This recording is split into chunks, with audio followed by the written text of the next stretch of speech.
You were never chosen randomly, and if you're listening to this right now, something inside you already knows that. God does not elevate people to billionaire-level resources by accident, impulse, or generosity alone. At that level, wealth stops being a blessing and becomes a responsibility. And responsibility is never given without intention. That's the part most people don't understand. They think money is a reward for effort, intelligence, or luck. But when God selects someone for billionaire responsibility, it has nothing to do with ego, comfort, or personal pleasure. It has everything to do with assignment. Because billions are not currency in heaven's economy, they are leverage. They are tools. They are force multipliers designed to move. Systems shift cultures and solve problems that cannot be touched at smaller levels. And this is why your life has never followed a normal path. You've noticed it, haven't you? You never fit cleanly into boxes that worked for others. You couldn't fully commit to small dreams without feeling restless. You couldn't settle into survival mode without something inside you pushing back. Even when you tried to be practical, your spirit resisted. That wasn't arrogance. That wasn't impatience.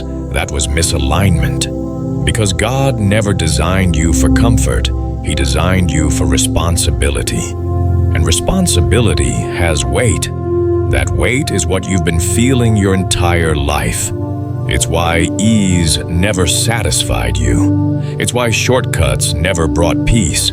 It's why shallow success always felt empty. You weren't built to manage just enough. You were built to manage impact. And impact at scale requires resources at scale. This is where many people get it wrong. They assume billionaire status is about lifestyle. Bigger homes, better travel, freedom from stress. But God does not trust that level of resource to people who see money as lifestyle enhancement. He entrusts it to those who see money as assignment fuel. Because at billionaire levels, every dollar has consequences. Every investment shifts outcomes. Every decision alters futures. And God is extremely selective about who He allows to operate at that altitude. That's why most people never get there, no matter how talented they are. Talent without stewardship collapses under pressure.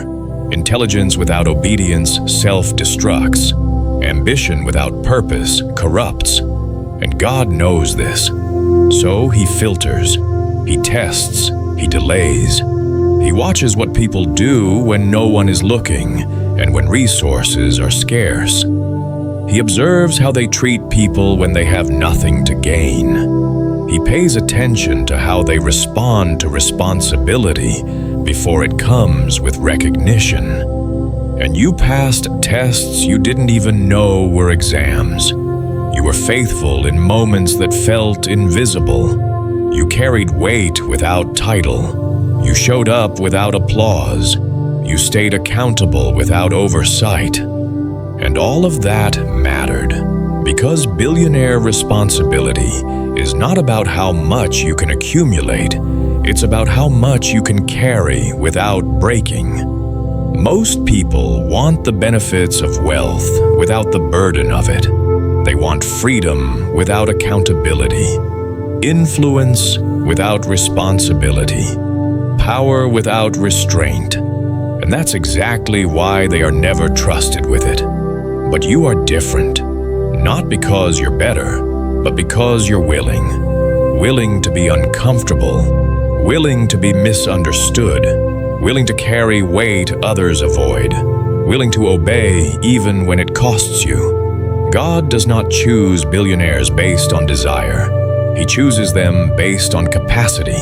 Capacity to steward, capacity to stay grounded, capacity to keep purpose ahead of ego, capacity to handle the isolation that comes with responsibility at that level. Because make no mistake, billionaire responsibility is lonely. decisions affect millions. Mistakes echo for generations. And only people who are deeply anchored can stand in that pressure without losing themselves. That's why your life prepared you the way it did. The delays were not denials. The resistance was not rejection. The struggle was not punishment. It was conditioning. God was building internal structure before external expansion, because anything that grows faster than its foundation collapses. And He refused to let that happen to you. You weren't being withheld from success. You were being protected from premature elevation. That's a hard truth, but it's an important one. Because once you understand it, the frustration you've carried starts to make sense. The doors that closed were not failures. They were safeguards. The paths that didn't work were not wasted time. They were refinement. God was shaping your relationship with responsibility before trusting you with resources. And this is why your calling feels heavier than others. This is why you don't just want to win, you want things to change. You don't just want money, you want meaning. You don't just want success, you want impact. That desire didn't come from culture motivation or comparison. It came from assignment. And assignment always precedes provision. That's the order heaven operates in. First comes responsibility, then comes resource. Never the other way around. And right now, you are standing at the edge of understanding that the reason God chose you for billionaire responsibility has nothing to do with status and everything to do with service. You are not being prepared to live above people. You are being prepared to lift people. You are not being shaped to dominate. You are being shaped to deploy. And once this clicks, everything changes. Because you stop asking, why me? And you start asking, how do I steward what's coming? That shift is critical. It's the difference between wanting wealth and being trusted with it. It's the difference between chasing money and carrying responsibility. And this is only the beginning. Because once you understand that God didn't choose you randomly, but strategically, you're ready to confront the deeper truth. The truth that the problem you're called to solve is far too expensive for small thinking, and that is exactly why billions are involved. The reason the calling on your life has always felt overwhelming is because the problem you're meant to solve was never small to begin with. God does not assign billion-dollar problems to million-dollar mindsets, and He does not give massive burdens to people He hasn't already equipped internally. This is where many people misunderstand their frustration. They think the pressure they feel means something is wrong, that they're behind, that they failed to find balance. But the truth is far more confronting.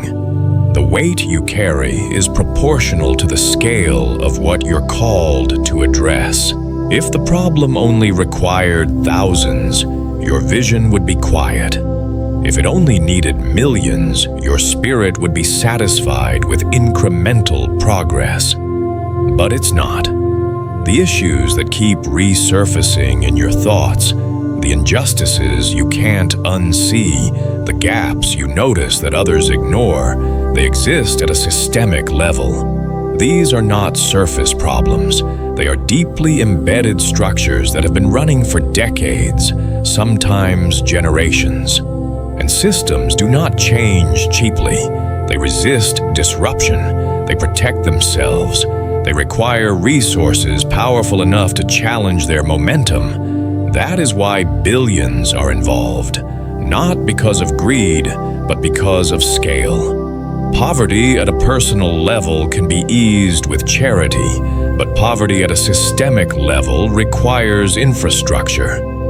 Education gaps aren't fixed with inspiration alone. They demand schools, technology training policy, and long-term investment. Healthcare abandonment can't be solved with goodwill. It requires networks, research logistics, and sustained funding. Media manipulation doesn't shift because someone speaks truth once. It changes when platforms exist that can reach millions consistently without being silenced. These are expensive problems, and the fact that you feel called to them is not an accident.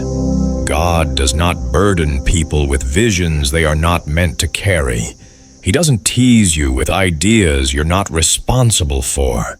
He assigns problems intentionally. And when he assigns a problem that costs billions to fix, he also plans to release the resources required to solve it. But here's the part most people miss. Before the money comes, the burden comes first. Always. Because God needs to know if you care about the solution even when you can't afford it. He needs to know if the problem still matters to you when there is no funding, no support, no applause. That's why you've spent years thinking about things you couldn't yet change. That's why you've lost sleep over issues you had no power to fix. That's why your mind keeps returning to the same themes, the same injustices, the same gaps. It wasn't to frustrate you, it was to test you, to see if the burden would drive you closer to Him or push you into apathy, to see if you would abandon the vision when it became inconvenient. And you didn't. You carried it anyway. You carried billion-dollar problems on a limited budget. You carried systemic concerns with personal resources. You carried solutions in your spirit without the infrastructure to implement them. And that told heaven something important. You're not motivated by money. You're motivated by impact. Because people who only want wealth stop caring when there's no reward. But people who are assigned to solutions remain burdened even when there's no benefit. That's you. You didn't choose this weight. It chose you. And the reason it chose you is because you see what others dismiss. You see patterns where others see isolated incidents. You see root causes where others argue symptoms. You understand that real change requires more than motivation. It requires construction. Systems must be built. Institutions must be reformed. Pathways must be created. And all of that costs money at a level most people can't even conceptualize. This is why God didn't give you a small vision. A small vision would insult the scale of what needs to change. Instead, He gave you something that refuses to shrink, something that won't leave you alone, something that keeps expanding the more you grow. And that expansion is intentional, because the vision grows in proportion to your capacity to carry it. As your character deepened, the vision widened. As your understanding matured, the scope increased. As your endurance strengthened, the problem became clearer. You weren't being tormented by unrealistic expectations. You were being trained to think at scale, to hold complexity without panic, to see long timelines without giving up, to understand that transformation doesn't happen overnight, but it does happen when resources meet responsibility.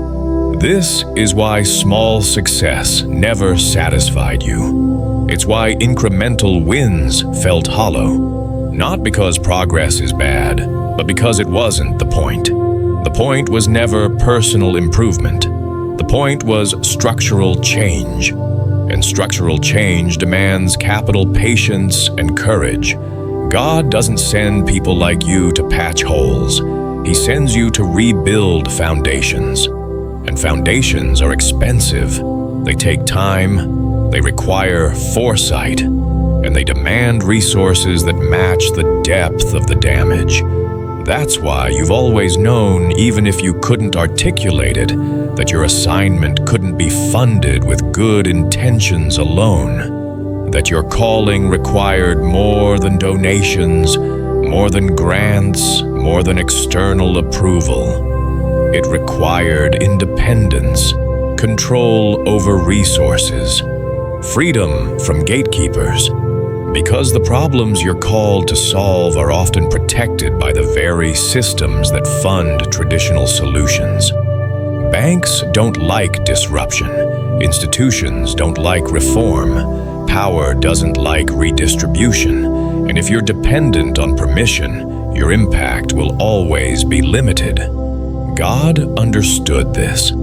So instead of attaching your vision to people who could cut it off, He chose to attach resources directly to you. That's what billionaire responsibility actually is. It's not luxury, it's autonomy. It's the ability to fund solutions without asking systems that benefit from the problem for approval. It's the power to move when others hesitate, to build when others debate, to act when others delay.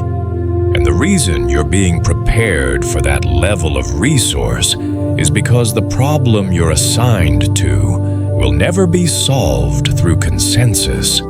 It will be solved through courage, through someone willing to invest at scale without needing validation, through someone who understands that the cost of inaction is higher than the risk of action. That's you.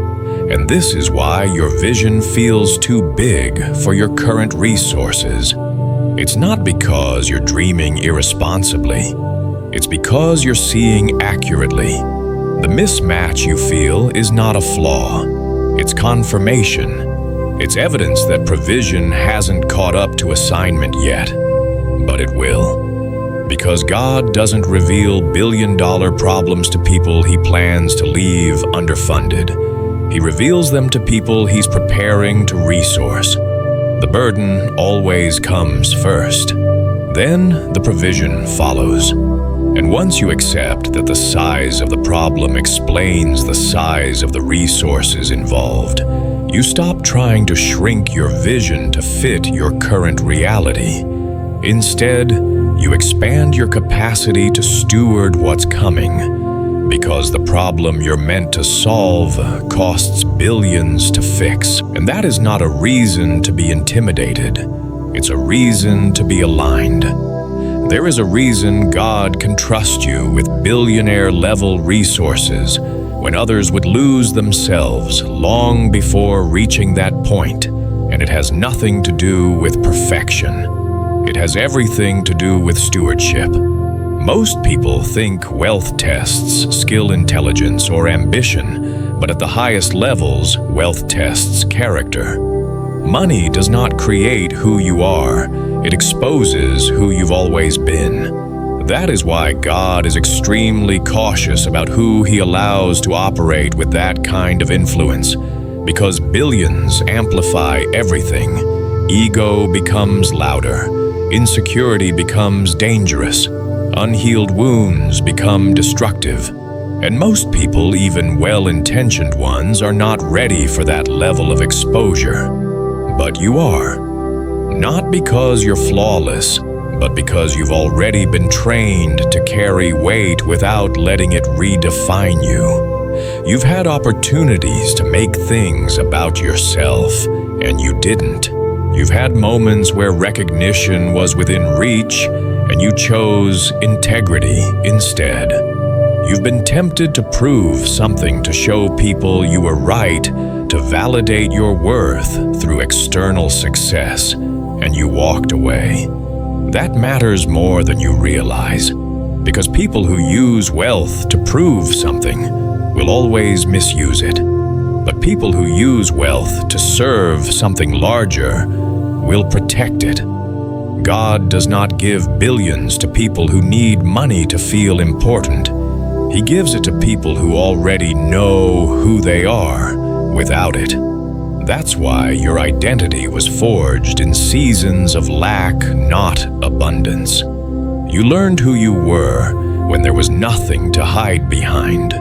You learned how to show up when there was no reward. You learned how to be consistent without applause. And those lessons became internal anchors.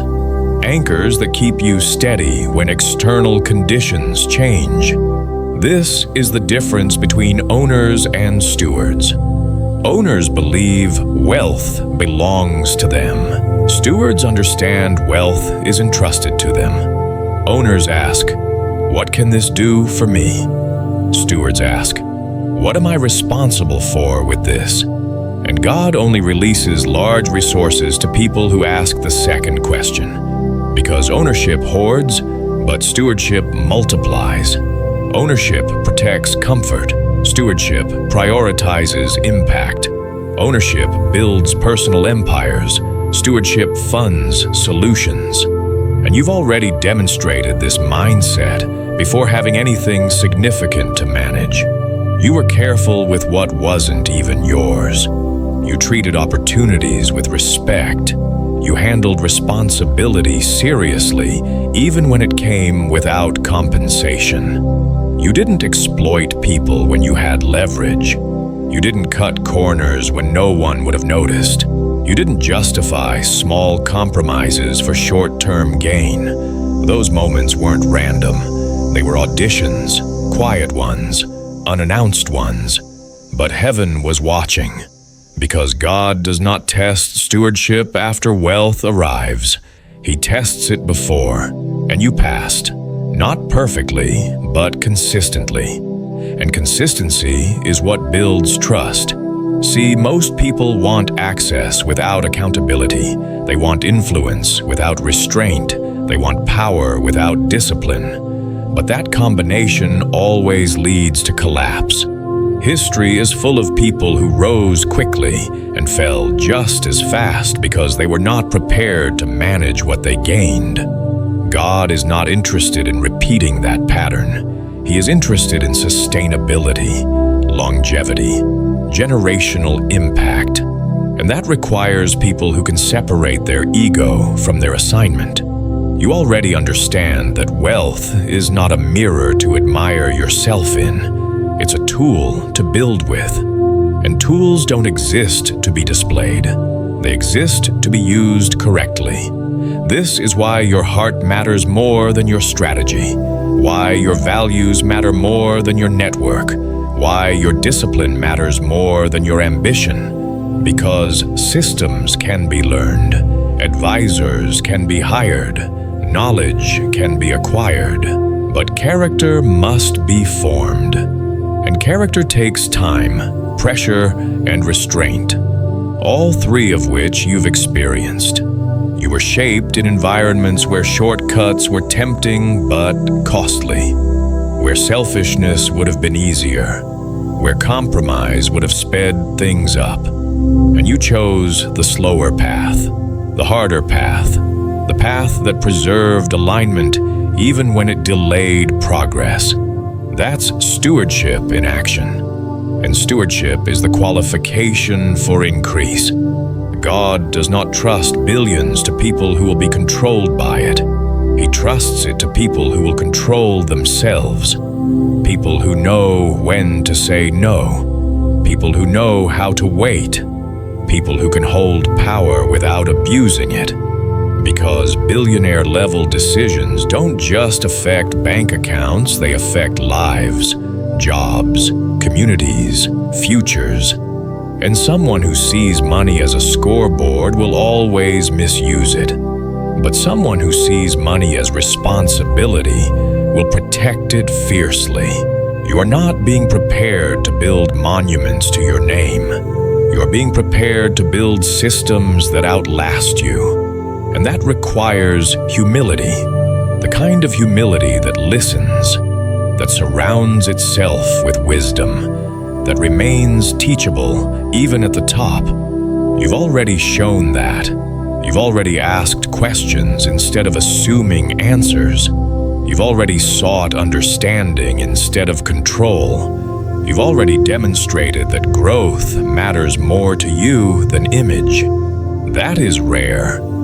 And it is the reason God can trust you where others would fail. Because the higher you go, the more dangerous unexamined motives become. And you've done the internal work. You've confronted your fears instead of hiding them. You've acknowledged your weaknesses instead of denying them. You've allowed correction instead of resisting it. That's why increase won't destroy you. It will clarify you. It will amplify what's already there. And what's already there is a steward's heart. Someone who understands that wealth is not the goal. Impact is. That money is not identity. Purpose is. That influence is not entitlement. It is responsibility. And once you grasp this, you stop seeing billionaire status as a prize to chase and start seeing it as a weight to carry well. You stop asking when it will happen and start preparing for how it must be handled. That shift is everything. Because God does not release resources to people who are impressed by them. He releases them to people who are sober about them, people who understand the cost of mismanagement, people who respect the power of scale, people who know that one careless decision can undo years of progress.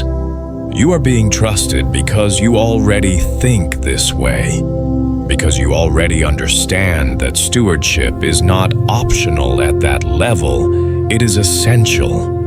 And this is why God trusts you with what would destroy others. Not because you're stronger, but because you're grounded. Not because you're immune to temptation, but because you're committed to alignment. Not because you won't feel the pressure, but because you won't let it redefine you. This is the reason, and it's why the resources that are coming will not consume you. They will be carried by you, deployed through you, and protected by the stewardship mindset you've already proven you have. There is another reason God chose you for this level of wealth, and this one goes even deeper because it explains why your pain never broke you and why your compassion never disappeared, even when life gave you every excuse to harden your heart. Your pain was never punishment. It was qualification. Every betrayal you survived, every season where you struggled financially, every moment you felt overlooked, abandoned, or misunderstood, it was not random suffering. It was preparation. God does not send healers into rooms they've never been wounded in. He does not assign restoration to people who can only sympathize from a distance.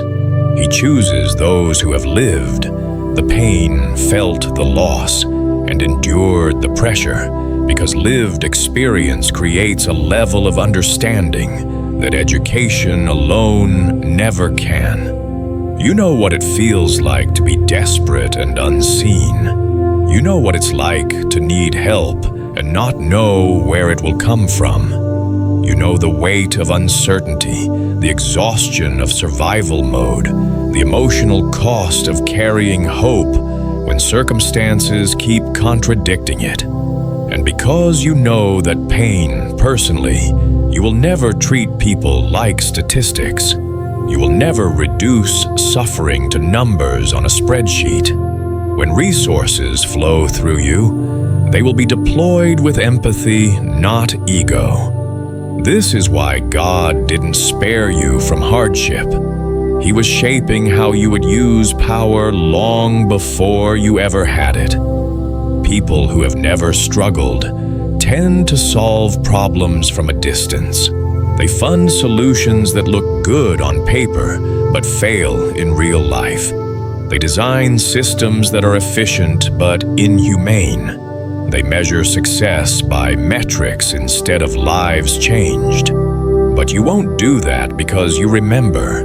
You remember what it felt like to be on the other side. You remember the frustration of being trapped in cycles you didn't create.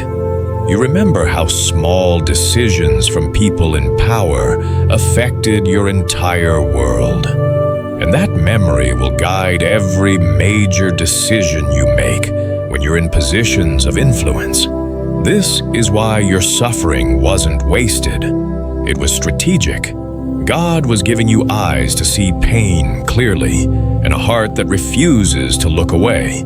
Because healing at scale requires more than funding. It requires understanding. And understanding comes from experience. The reason God can trust you to heal others with wealth is because you will never forget what it felt like to need healing yourself. Your pain didn't make you bitter, it made you perceptive. It didn't make you cold, it made you careful. It didn't harden you, it sensitized you. And sensitivity is not weakness at this level, it's wisdom. When billions are involved, the smallest lack of empathy can cause massive damage.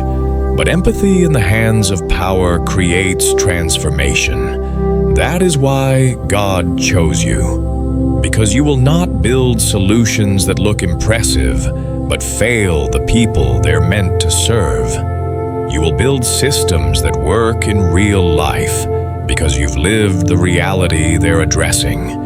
You won't design from theory, you'll design from truth. And that truth was forged in your darkest seasons.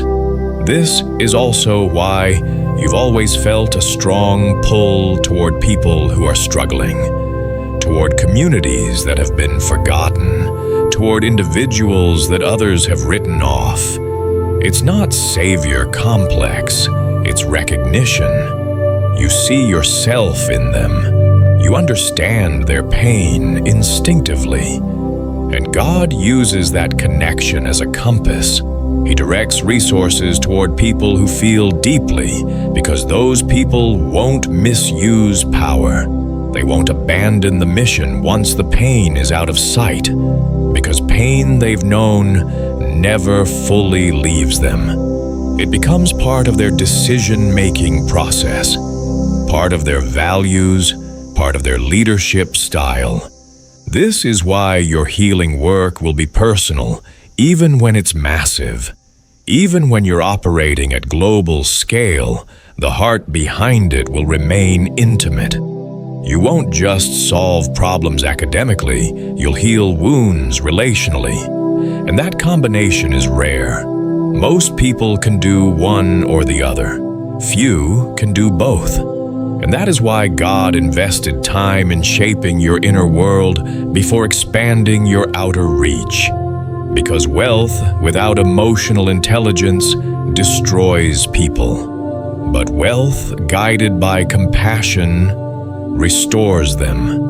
And this is where your story intersects with the next generation. Because people who look like you come from where you come from and carry the same wounds you carried, need to see what healing looks like at the highest levels of success.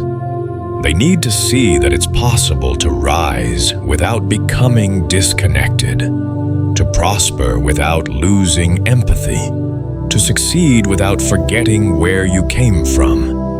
Your life is becoming evidence that pain does not disqualify you from greatness.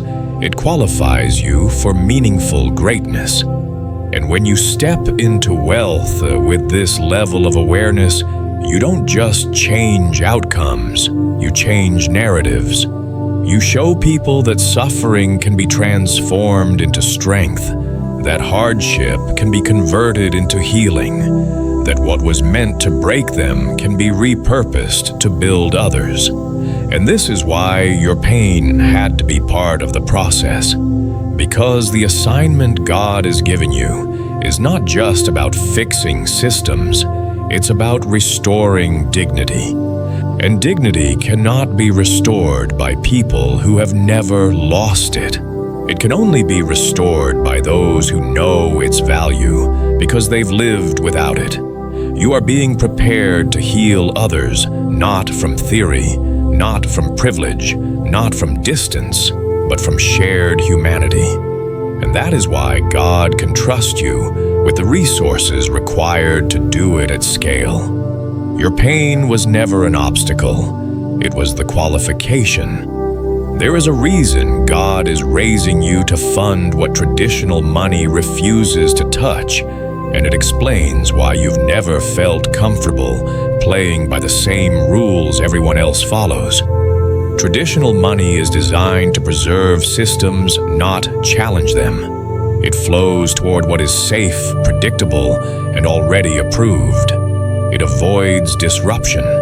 It avoids truth that threatens profit. It avoids solutions that would collapse entire industries built on exploitation, dependency, and silence. And that is exactly why the ideas, visions, and movements you feel drawn to have always struggled to get funded. Not because they lack value, but because they carry too much truth.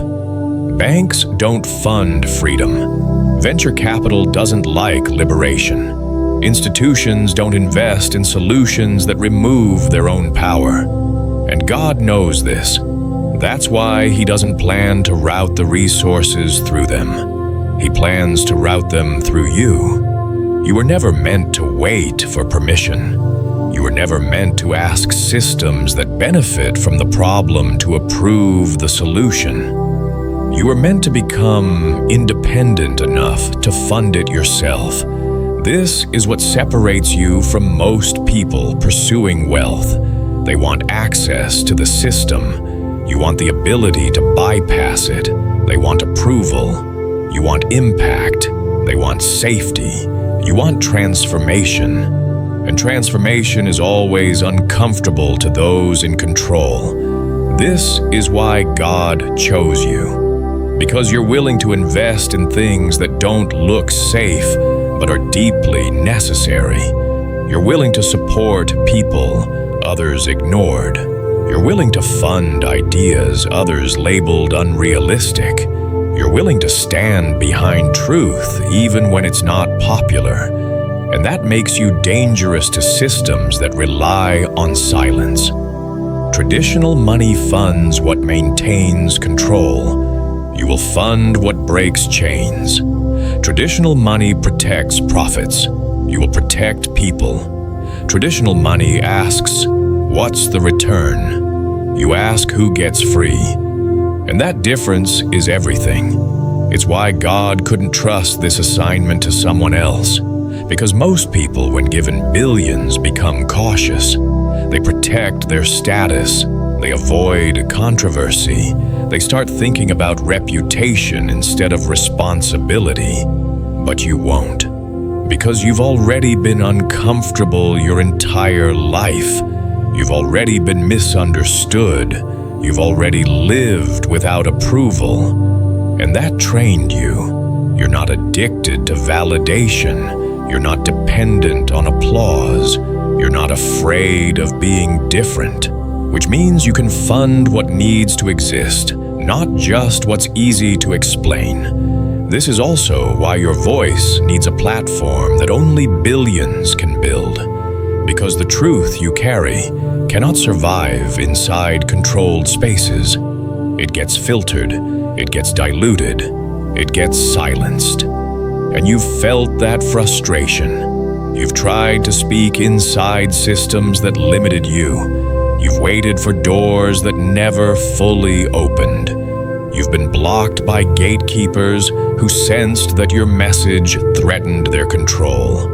That wasn't rejection. That was confirmation. They weren't afraid of you.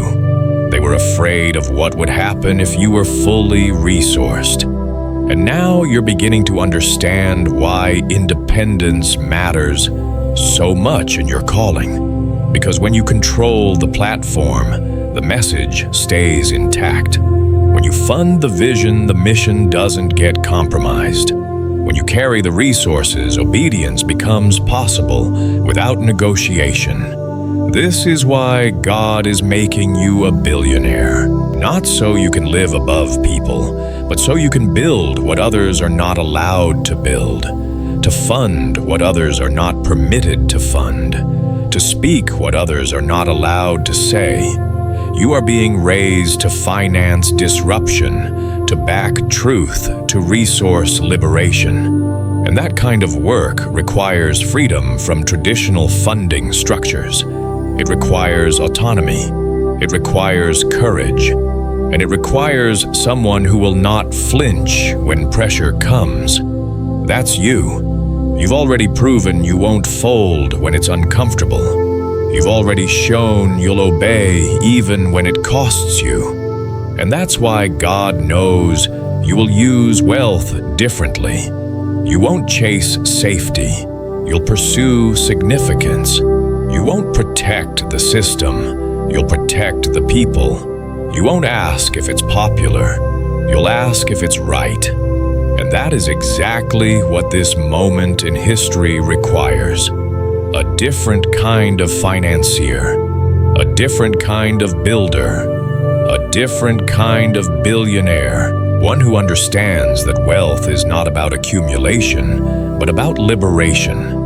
And now, as you hear this, something should be settling inside you. Not excitement alone, but clarity. Because deep down, you've always known you weren't called to play small, safe, or silent. You were called to fund what others are afraid to support. You were called to build what others are afraid to touch. You were called to stand where others back away. And that is why God chose you. If this message confirmed what you've been carrying but never fully had words for, don't stay silent. Declare it. Comment below. God chose me to fund what sets people free. Write it even if your hands shake. Write it even if your mind tries to doubt it. Your declaration is not for the algorithm. It's for alignment. And while you're here, subscribe to this channel because this is not motivational content. This is preparation. What's coming next is about how chosen ones steward influence, resources, and responsibility without losing their soul. Like this video if you believe wealth should be used for purpose, not ego. Share it with someone who knows they were never meant to fit the system, only to change it. Stay grounded, stay obedient, stay ready. Because chosen one, the resources are coming, and the reason they're coming through you is because you're willing to fund what others refuse to touch.